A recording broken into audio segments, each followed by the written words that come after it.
The following podcast contains explicit language. You're listening to the Cinematography podcast presented by Hot Rod Cameras, a program about the art, craft, and philosophy of the moving image and the people who make it happen. Coming to you from the world headquarters of Hot Rod Cameras in Hollywood, California, are your hosts, Ben Rock and Ilya Friedman. Hey, Ben, how's it going? Oh, it's going great. We're doing this so old school, it feels new again because we had an internet outage, and so we're recording ourselves separately, and we're talking over old-fashioned cellular telephones. As old-fashioned as cellular phones could be, yes. Yes. And, let's cast some shade. What internet provider failed you tonight? Spectrum. Spectrum failed me. Spectrum, formerly Time Warner. Shame on you. Shame. Well, in my area, we had a choice between AT&T and Spectrum, which is sort of like a choice between being punched in the gut or having a brick dropped on your foot. So, both monopolies, or former monopolies at one time, and still trying to keep the monopoly action going. So, Ilya, who is on the show today? Wow, we've actually got three folks on the show, all from the movie Brian and Charles, which is about to have a theatrical release. So if you're interested at all in quirky, offbeat comedies, this might be the movie for you. On the show is Jim Archer, David Earl, and Chris Hayward. This is nice. Jim Archer is the director, and we've got the writers/talent actors. And in a couple minutes, we're going to get right into all the goodness of the interview, which was definitely for one of the odder movies that I've seen. It's still got a lot of good things going for it, but let me tell you, if you like offbeat with a capital O, then this is the type of movie for you. Here's how offbeat I like it. My Father's Day present that I was very excited about was going to see... Guess what movie I went to see from a Father's Day present? The Thing? Crimes of the Future. Oh, yes. Well, that is pretty offbeat. Cronenberg. I hear it's great. I'll have to get your review at some point. I loved it. Not for everyone, but man, did I love it. I was so excited to see it. So, Ilya, what is our close focus tonight? Well, I teased it just a little bit. The Thing... The famous John Carpenter movie. You'll never guess, it made the top 10 box office this week. Did you hear about this? I heard about it, and also I think I know where you might be headed with this. I'm friends with Mick Garris on Facebook, and so I saw his rant about the presentation of it. Yes, so Fathom Events, which is this fan organization, planned and organized screenings of The Thing, the 1982 John Carpenter horror film, across the country, and people turned out for it. In fact, averaging about $500,000 per screen for this. What? Yes, exactly. Really, really major, which catapulted it into the top 10 box office. That's for amazing. like 2022. All these years afterwards, The Thing makes the top 10 box office. But of course, it was not without controversy, because the movie screened in a cropped aspect ratio of 1:8:5, not the original aspect ratio of 2:3:9. Now, what I think is particularly funny and interesting and wonderful about this is that audiences noticed and caused a big stink about it. And holy crap, how long have I been waiting for that day that there are people out there who are paying attention to aspect ratio and going, wait a second, is this right? Is this wrong? This is wrong. We're looking at it in the wrong, and complained. And they say that they have now gone back, and for their next screening, they are fixing it, and all the screens will be showing it in the correct widescreen aspect ratio. Well, I'm glad I waited. No, I read Mick Garris's full post, which he put on Twitter and Facebook. And Mick Garris, who, if you don't know Mick Garris, he's a well-known, he's a podcaster, but he's also a well-known horror filmmaker going back to the 80s. He's been making horror movies for a long time, probably mentioned often in the same breath as somebody like John Carpenter, definitely somebody who personally knows him and loves his movies. And he's not just a horror filmmaker, he's a massive horror fan and a positive influence in that world. He has a podcast called Post-Mortem with Mick Garris. And so Mick Garris making a big deal about this is a big deal because it's somebody who knows very well what the presentation should be. Like, one of Mick's films could be picked up by these people to be re-released, and probably that's not going to happen now. But he went further, saying that he crapped all over them, saying, "Hey, how dare you!" It wasn't just in the wrong aspect ratio. He said, like, in action scenes, the imagery got stuttery, like if you were watching Netflix with bad internet connection. And in my heart, John Carpenter's The Thing is, depending on the week, number 1 or number 2 in my heart. I love that movie, and I've seen it on the big screen several times, and most notably at the New Beverly Cinema in 35 millimeter, which is probably the best way to see it. But it is cool that they brought it back. It's the 40th anniversary of that movie. It's one of the most copied horror movies ever. It's just perfect. It's wonderful. And reading Mick's thing made me go, because I was, in the back of my mind, I was having FOMO about not being able to go see it, and now I'm like, Well, the next screening, it'll be fixed. So yeah, well, that'll be fixed. But what will the picture quality be like? You know, like Shout Factory released a Blu-ray of it probably 5 or 6 years ago. I don't buy a lot of Blu-rays, but it was one that I bought because it was supervised by the DP, and they retransferred the camera negative, and it's probably the most pristine looking transfer of it that you can get. And like, I'm assuming that they're digitally projecting it. I wonder if they took it off of those elements. What's the deal? What version of it are we watching? And the fact that you could even watch it cropped is just, that's banana pants to me. I can't believe that that's even an option. How could you get it cropped? How could you screw it up that bad? That's a real screw up. Yeah, it's a good question, especially since if it was a 1:8:5 crop, that means they cropped the left and the right side, which is odd. That means that things towards the edge of frame really didn't feel like it had the right framing. And, you know, in beautiful widescreen format, you know, in a 2:3:9 format, you might have someone in the foreground on the left and someone in the background on the right, or vice versa. And if you're cropping the sides, that means that people's heads or things might be falling off. It gets a little awkward, a little too close for comfort. But also, like, you don't accidentally push a button and make a 1:8:5 crop. You had to make a choice to do it. Like, it's not a goof. It's a thing that you chose. Somebody made a bad call. Yeah, someone's bad call. But hey, let me tell you, I'm really thrilled that audiences spoke up about this, because I think that a lot of DPs out there in particular, and a lot of filmmakers, have a perception that the vast majority of the movie-going audience isn't aware of this stuff and isn't paying attention and just thinks that whatever's in front of them must be correct. And there's a human aspect to all of this, which, no pun intended with aspect ratio, that aspect of the human is what's fallible, and people don't necessarily know what something's going to be, especially if they don't have the appropriate notes, if they've got a particular, you know, scan of the project that might be what's called open gate. They might have, you know, had to create a crop somewhere.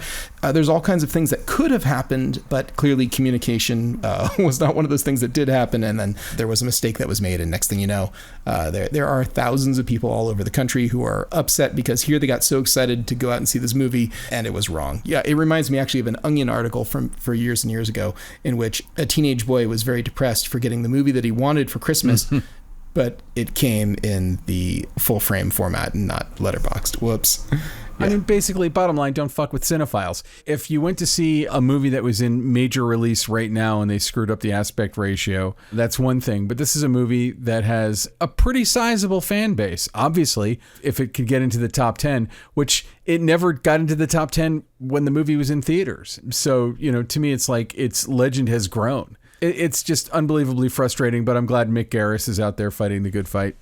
I think that fans deserve their money back on that, because it's frankly, you know, you might as well saying it's like, you know, missing a color, or you're listening to it in mono, or any other sort of thing that could have been completely wrong. It's like aspect ratios in a very important thing. It's like someone is blocking off part of your screen and you can't see what's supposed to be there. So anyway, and I remember back in the 4:3 TV days getting into arguments with people about letterboxing because they didn't care for it. But I feel like in this day and age, where we're used to seeing stuff, even stuff that's made for Netflix is made in 2:3:5. So we're just kind of used to letterboxes because we have really big TVs now. You're not losing a third of your television if you letterbox it, and the image looks better.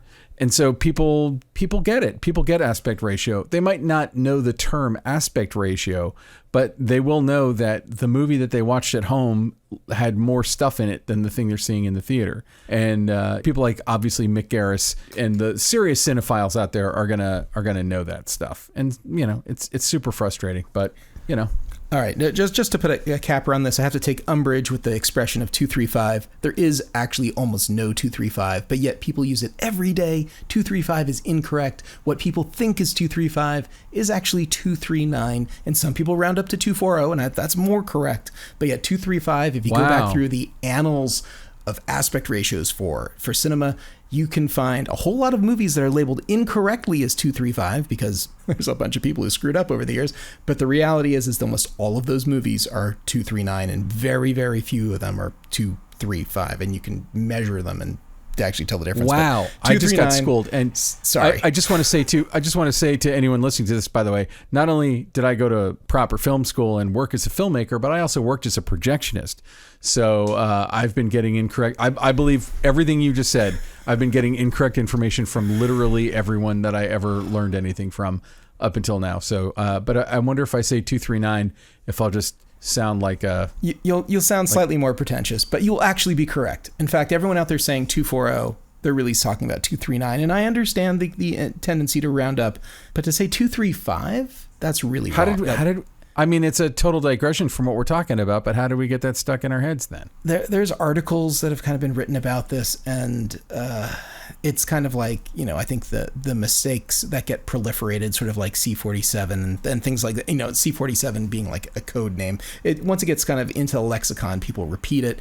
But I think it had a lot to do with the era of DVDs. It seemed like when DVDs started really moving out into the world, and there was a real push to get things to be, they actually were anamorphic DVDs, and it's a different technology, but it essentially allowed your DVD player to de-squeeze, and you could fit more resolution in there.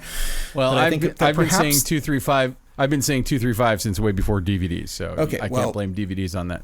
Okay, well, the American Cinematographer's Manual that was edited by my former boss, Rob Hummel, he has a whole section all about that, and he and I have had conversations quite a bit. 235 is the misnomer, 239 is correct. Most people just say 235, and we all just nod our heads and know what they mean and know that they're talking about 239. There were a couple movies that actually really did 235. I'm honestly, like right now, I'm filled with shame. How many times I've known you for 20 years? How many times have I said 235? Twice. I don't know. I just can't let it slide every time. Anyway, So hey, let's get to the interview with the creative team behind Brian and Charles. All right. The Cinematography Podcast Interview. Hey, I'm joined now by the creative team behind Brian and Charles. I've got director Jim Archer and writers Chris Hayward and David Earl with me. Thank you so much for being on the Cinematography Podcast. Thanks for having me. Thank you. Hey, you had a wonderful achievement. You've got your movie, Brian and Charles, at the 2022 Sundance Film Festival. Its premiere's coming up in tomorrow. Tell me how the ride has been so far. A lot of anticipation? Yeah, well, I think so. I don't know. Like, it's quite hard to judge what the anticipation is when you're sort of sat in a room. That was Jim Archer, the director. And Chris and David, if you could both identify yourself too so our listeners know who you are. Yeah, I'm Chris Hayward. I play the part of Charles Petrescu. I also wrote the script with David. I'm David Earl. I play the part of Brian, and I wrote it as well. Hey, Jim, why don't you go ahead and introduce yourself as well, too? I'm Jim Archer, and I am the director. All right. So often when having these interviews, I do like my 10-second synopsis of what a movie is, or what it's almost like a log line or a pitch of like what's going on in this movie. I don't want to do that with Brian and Charles. It is, I have to say, in a good way, it is not like anything I've ever seen. Would one of you gentlemen like to take a quick stab at this delightful movie? I guess it's a story about Brian, who is a lonely inventor living in the Welsh countryside, who gets so lonely that he builds a robot.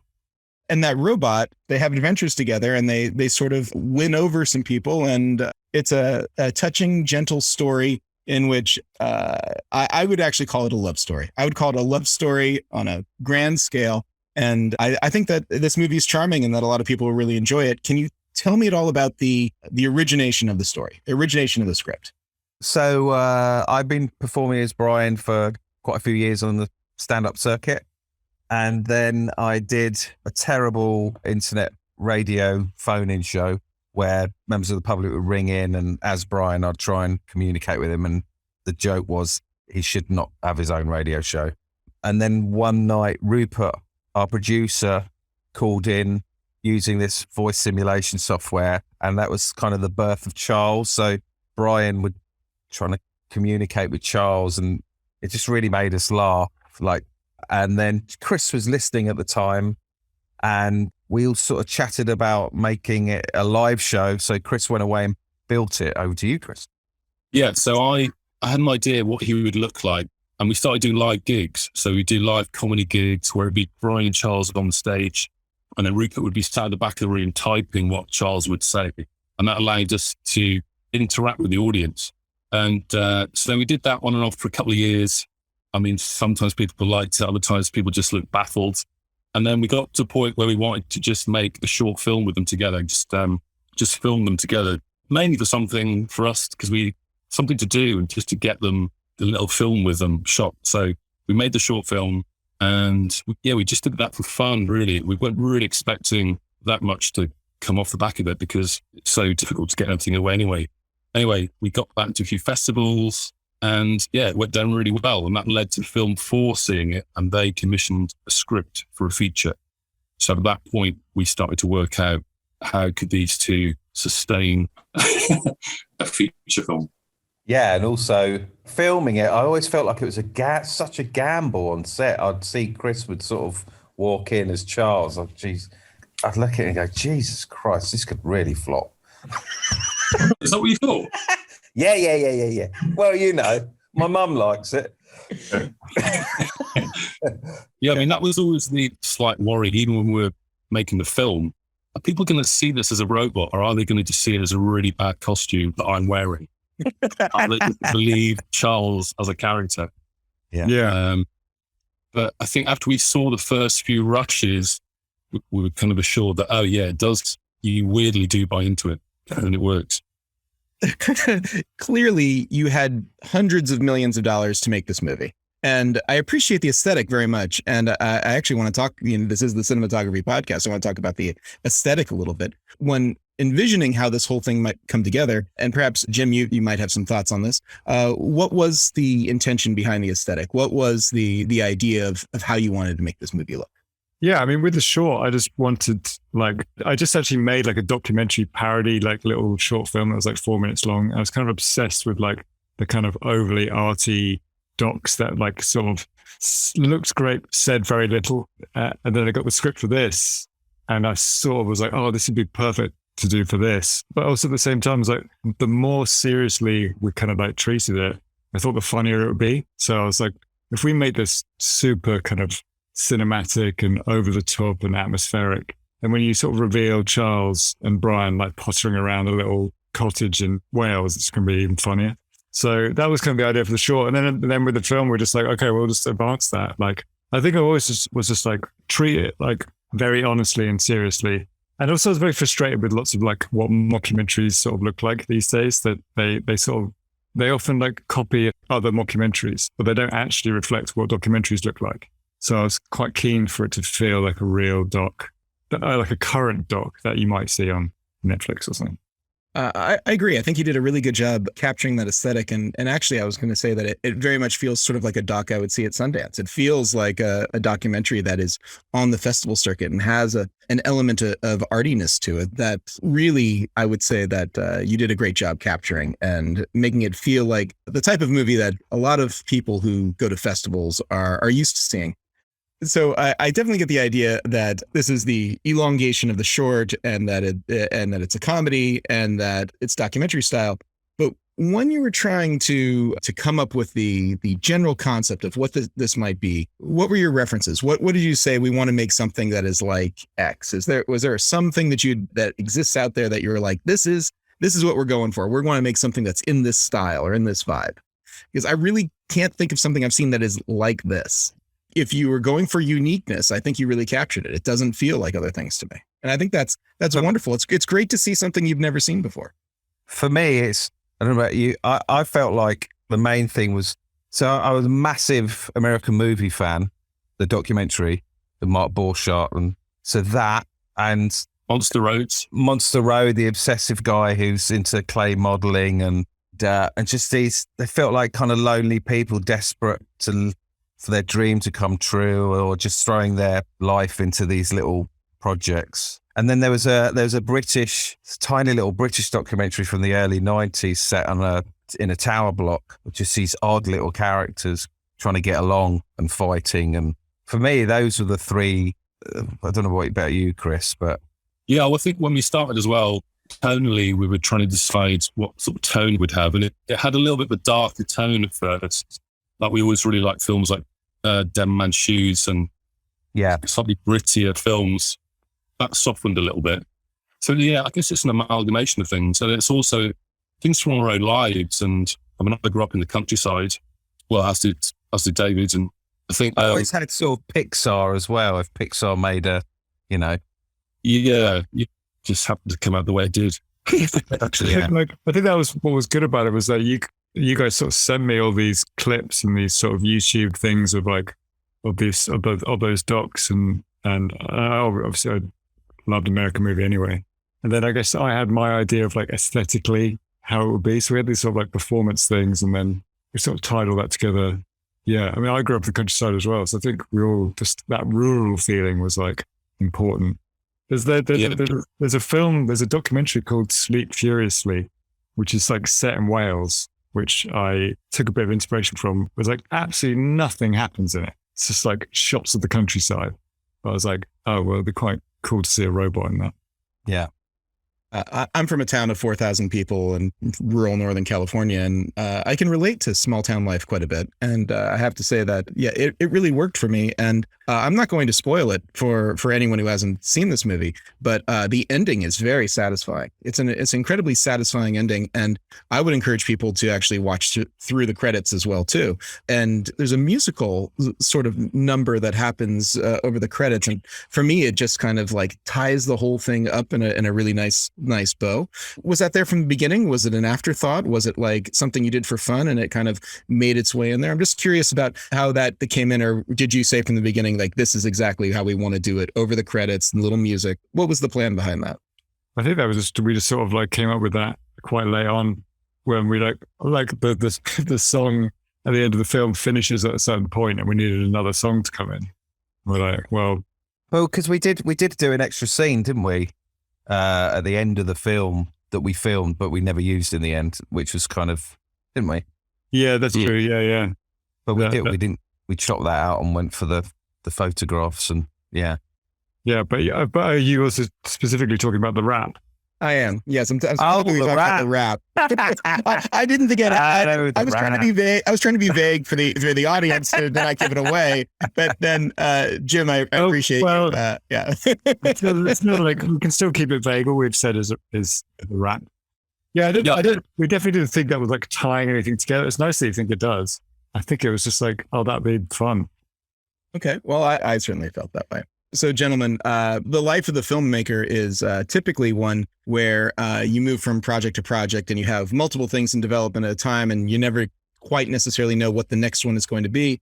What's next for you? Do you have something else in the queue? Are you planning something coming up here in the not too distant future? Maybe. There's always like things bubbling. Nothing like, oh, this is happening next. But yeah. I mean, I guess see how Sundance goes. Well, where can people find you if they want to check out the trailer or follow your social medias or anything like that, in case they want more Brian and Charles in their life? Bloody hell! On Twitter, there's Charles Petrescu's got his own Twitter account now. Fantastic. We will get the Twitter account and we'll add it to our show notes. So if anyone listening to the sound of my voice wants to go and follow Charles Petrescu, you can do that. Yeah. Please do that. He's only got 12 followers. Well, after this interview, I'll go do it and he'll have 13. So. Hey, gentlemen, thank you so much for being on the podcast. Really appreciate you coming on. And I can't wait to follow the progress of Brian and Charles. Thanks very much. Thanks for having us. Thank you. All right, so that was the creative team behind Brian and Charles. Gentlemen, thank you so much for being on the show. I can't wait to see it. I think it might be exactly your cup of tea. It might really be for you. It really sounds like it is. All right, so Ben, you know what time it is. Time for me to get a new internet provider. Undoubtedly, that's true, but it is also time for us to pay the bills. We got to thank our fine friends over at Arri, sponsor of the show and makers of incredible equipment, cameras, lenses, lighting, in particular for the motion picture and television industry. They are killing it right now with the introduction of the Alexa 35, and we talked about this a week ago, but I think it bears repeating because in a very short period of time, it has become one of the most successful camera launches ever. And this sort of thing only happens maybe, once a decade or so, but it's a new camera. I've gotten to see it and play around with it a bit, and Ari's going to be in our shop again actually tomorrow, doing more sort of in-depth training on it, and the camera is bonkers. It is going to create so many waves, and look, we're spoiled. Cameras have been great for a really long time, and this is truly a golden age of cameras, but to raise the bar and to do it with a Super 35 format camera, it's damn impressive. And there's all kinds of like really cool features like, dedicated lens mounts, like a dedicated PL mount that you can get for this, which, their new format is LPL, which is a large format PL mount, but they're adding like extra functions and features that are just like real convenience things, like the ability to connect either L-bus, which is an Arri standard connection right at the mount, so it's easy to connect motors for zoom and focus. But they also have a version which has what's called a Hiroshi connector on there. So for people who are using, shooting more documentary style, they can do cinema documentary style productions really easily now, plugging in their zoom motors straight to the mount, and they can, rock and roll with the servo, zoom motor system, which, everyone's used to the look of that. It's, very much the very smooth motorized zooms that you might see from any sort of production like television or documentary style. They're building in extra functionality into this camera for that. And it's got a new battery format, which you might think like, oh, why would you want to mess with perfection? But the truth of the matter is that the camera is 24 volts, and the two sort of dominant standards out there, which are V mount and gold mount, are both very good, but they really have elevated the mount on their camera system, this new B mount they call it, and all the major battery manufacturers have gotten involved, and so all of them are going to be making these batteries to work with their camera system, and they're very, very clever dual voltage, meaning you plug the battery onto this camera and voila, the camera receives the 24 volts it wants. You use that same clever new mount on another camera system and it automatically gives it the correct 12 or 14 volts that other camera needs. And cameras in the past, if you made such a mistake like that, usually you ended up with like smoke coming out of the camera because, or not the camera being way underpowered, but the B mount system is smart enough, and then it's a physical connection and that only works one way, so you can't screw it up. So I got to say, even though we talked about this a week ago, it's worth mentioning it again just because it's such a big deal. And it's not like Arri's been bored. They've got stuff going on. They got new accessories. They've got all kinds of other stuff. But I felt like it was worth talking about this camera one more time. And we'll probably talk about it again. They say it's going to ship in July. I think it'll ship a few. We'll see. I don't know. Hot Rod Cameras took a tremendous number of orders, and we're really looking forward to it. Oh, sweet. The one thing I think that's going to be difficult initially is going to be media. I hear that media is only shipping with cameras, so anyone out there who just wanted to buy some extra media, or worse, buy a camera without also ordering media, might be waiting for quite a while. So anyway, Arri Alexa 35, amazing new camera, and can't wait to see it again in person tomorrow. It'll be great. And now, short ends. Ben, it is short end time. This is the time of the show where we talk about our obsession of the week. It can be just about anything. What is your short end? What are you obsessed about? There is a new series on FX. Well, it's on FX, and you can get it on Hulu, called The Old Man, starring Jeff Bridges. And it's actually directed by John Watts of Spider-Man fame. And it's got cinematography by Jules O'Loughlin, Sean Porter, and Armando Salas, who's been on the show. Oh, wow. It is a gorgeous, amazing, crazy dark show. It stars Jeff Bridges and John Lithgow as two guys who used to work for the CIA some time ago. And Jeff Bridges sort of disappeared himself and kind of took on another life and went away and was more of a cowboy.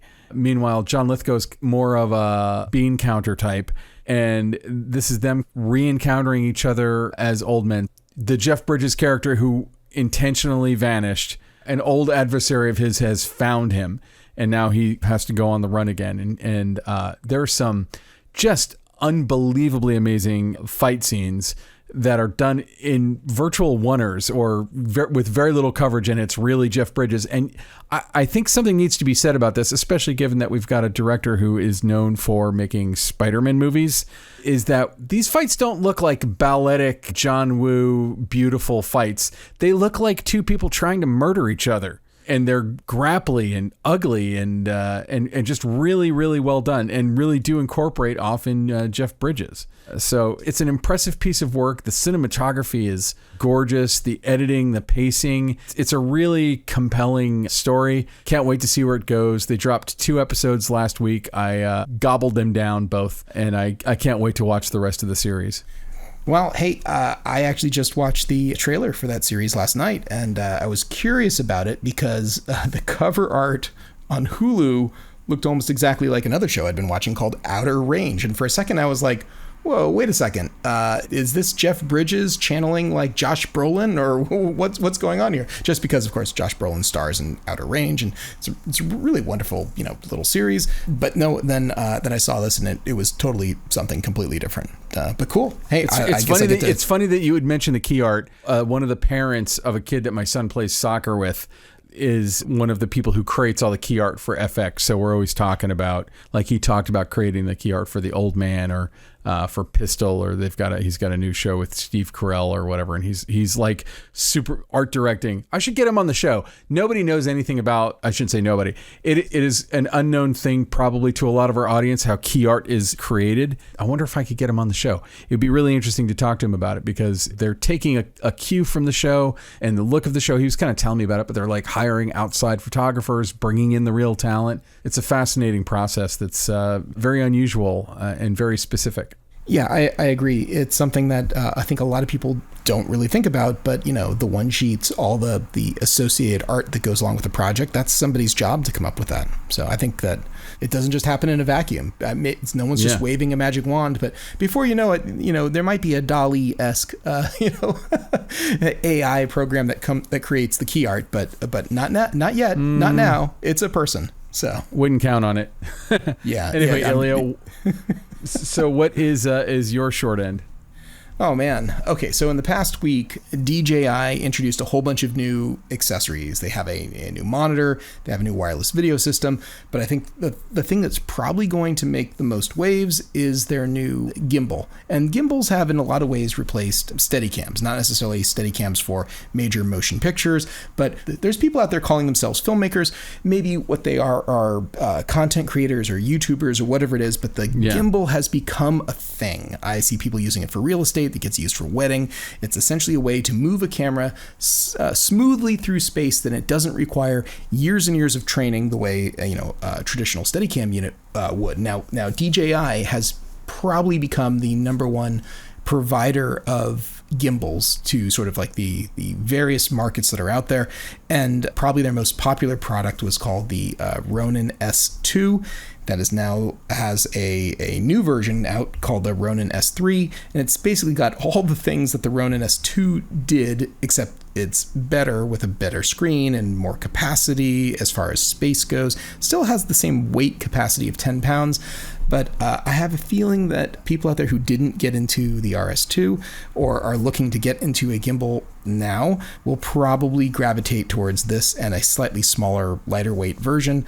And there's good reason. They're probably the best ones they've ever made. DJI is actually going to be at Hot Ride Cameras on Wednesday when this episode goes live. And if anyone's listening to it, we're actually having DJI stick around for a few hours until about 2 p.m. in the afternoon. So anyone who happens to wander into Hot Ride Cameras on Wednesday can actually play with all this new stuff before it's officially released. But we haven't really advertised it. I'm going to put something out on Instagram, I think probably tonight, maybe tomorrow.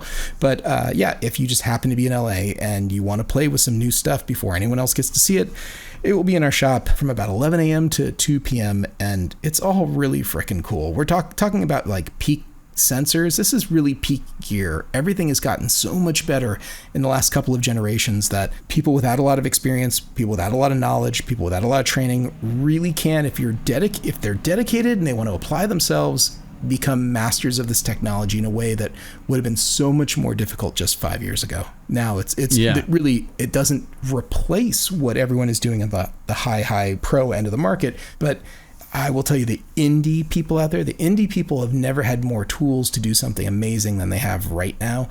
And people who approach that with a lot of intention and a lot of desire and a lot of discipline, boy, it is not going to be surprising that someone could make something that on a very low budget that looks like they spent a fortune. But certainly the camera technology is not the limiting factor anymore. No, for sure. It's pretty amazing to think about it coming from where you and I both came from in our own respective ways, and how far the gear has come and what you can do with it. It wasn't that many years ago that people were like, you can't shoot anything on digital. Digital will not replace film. And now we've got like little tiny cameras that are doing better than what film could ever do, which is And amazing. I remember even like being at a trade show and having a camera company explain to me why they can't make a Super 35 sensor, or why they can't do slow motion more than 60 frames per second, or, on and on and on. Or even I remember when the Canon 5D Mark II came out, and a Canon rep explained to me why they could never do 24 frames per second, which they were actually able to change within that camera. Like, that was just a firmware update, and they were able to do it eventually. And so, to me, we're kind of living a dream that, when you and I met, we might have like speculated maybe one day some of this stuff would exist. And now I feel like it's gone so far beyond anything I could have imagined. Well, it's not anything beyond what we could have hoped for, because really what we're getting now is systems that are fundamentally better than motion picture film, that have more features and more functionality and are less expensive and lighter and more compact and everything else. It's really, you have never had more freedom, more flexibility, and more control. And that's, I think, what everyone wants. And less of an excuse to not go make your goddamn movie, so do it. Anyway, so Ilya, who do we need to thank this week as opposed to all the other weeks? It's the same people. Just copy paste Ben Katz. Let's start with Ben Katz. Ben Katz, you didn't have the easiest job this week. I hope that you made it through okay. And we should probably mention that there's a possibility that we might take the week off next week. We're going to try and figure it out. But if we can't, just know that when an episode doesn't arrive in your queue, there's a good reason for it. And we will be back the following week, no later than the following week, with new episodes. Excellent. We should also thank Kays Alatrakshy, who composed every scrap of music that you heard in this podcast. You can find him at musicbykays.com and hire him to compose your next score, or color grade your next film, or do some CGI, or to direct your script. He can do all those things, and I'm not even kind of exaggerating. Check out Kays. And lastly, we should thank our intrepid producer, Alana Cody, who has really got us. We have a kick-ass interview tomorrow morning. So as we're doing this, honestly, in 12 hours from now, I will have already done yet another interview. She's just working overtime getting us these amazing interviews, and we can't thank her enough for this. So Ben, I think that's just going to do it. Where can people find you if they want to find you on the interwebs? Please go to benrock.com. You can watch my reel and check out my socials, and hook up with me on whatever media platform you like, except I'm not on TikTok, but the other ones I'm there. How about yourself, Ilya? Where can people find you? They can find me over at Hot Red Cameras, hotredcameras.com. Also, the LinkedIn. People are finding me on LinkedIn this week, so you can also reach out to me over there. Happy to help advise and consult on studio build-outs. That's something we're doing this week. We're building out another studio. So, yeah, lots of stuff. Sweet. Well, thank you so much for listening, and we will see you next week. Thanks for listening. This has been the Cinematography Podcast, presented by Hot Rod Cameras. Find your next camera, lens, or accessory on the web at hotrodcameras.com. Don't forget to subscribe to our show on iTunes and connect with us on Facebook and Twitter. Thanks for listening.